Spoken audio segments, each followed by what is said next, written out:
ঝালকাঠিতে ১৭০ টাকা হারানোকে কেন্দ্র করে সৎ চাচার মারধরে মাদ্রাসা ছাত্রী নিহত। ঝালকাঠি থেকে দৈনিক আমার পিরোজপুরের প্রতিবেদক এস রেজাউল করিমের প্রতিবেদনে দেখুন বিস্তারিত। তারপর শাবল দিয়ে ওর মাথা বাসায় ৩-৪টি বাড়ি মারছে, মানে একালে আহা বাড়ি মারছে। সেই বাড়িতেই ও একদম মারাই যাওয়ার কথা। সামান্য একটু ছিল, বরিশাল যাই, এখন ওর মা চিকিৎসাধীন আছে, আর ও তো বরিশাল নিচে পর মারা গেছে। ঝালকাঠির কাঠারিয়া উপজেলায় ১৭০ টাকা হারানোর ঘটনাকে কেন্দ্র করে সৎ চাচার মারধরে এক মাদ্রাসা ছাত্রী নিহত হওয়ার অভিযোগ উঠেছে। মঙ্গলবার বিকেলে উপজেলার আওড়াবুনিয়া গ্রামে নিজ বাড়িতে এই ঘটনা ঘটে। নিহত লামিয়া আক্তার উত্তর চরাইয়ের হাশেমিয়া দাখিল মাদ্রাসার ১০ম শ্রেণীর ছাত্র। স্বজনদের অভিযোগ, দীর্ঘদিন ধরে পারিবারিকভাবে বিরোধ চলছিল।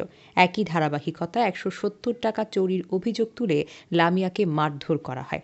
এক পর্যায়ে শাবল দিয়ে আঘাত করলে সে গুরুতরভাবে আহত হয়। পরে তাকে বরিশাল শেরেবাংলা মেডিকেল কলেজ হাসপাতালে নেওয়া হলে রাতেই চিকিৎসকরা তাকে মৃত বলে ঘোষণা করেন। ওর চাচা জাকির হের পকেট দিয়ে নাকি ওর আম্মা টাকা নিছে ১৭০ টাকা।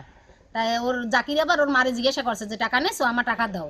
তাই হে বলে কি যে না টাকা নিছি, তাই এখন না আমি বাপের বাড়ি যাইতেছি, আসি আপনার টাকা দিয়ে দিব। মানে হে কইছে না কোথাও যাইতে পারবে না, আগে আমার টাকা দিয়ে যাও, তারপর যেখানে যাও যাবা।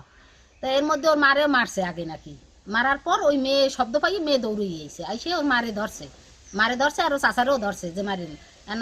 উঠে মানে গালাগালি করে কয় যে তুইও আইসো, রাখ তোরে দেখি। এই কই ওর দাবর দিছে পর ওই বেড়ে খাইতেই পড়ে গেছে।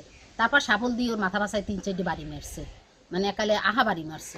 সেই বাড়িতেই ও মানে এমন দ্বারা যে ওর জ্ঞানই নাই, ও একদম মারাই যাওয়ার কথা। সামান্য একটু ছিল, বরিশাল যাই, এখন ওর মা চিকিৎসাধীন আছে, আর ও তো বরিশাল নিচে পর মারা গেছে।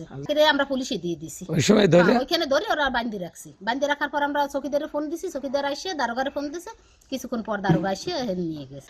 ঘটনায় লামিয়ার মা লিরি বেগমও গুরুতরভাবে আহত হয়েছেন। মেয়েকে রক্ষা করতে গিয়ে মাথায় আঘাত পান তিনি। বর্তমানে তিনি সেবাচিম হাসপাতালে চিকিৎসাধীন অবস্থায় রয়েছেন।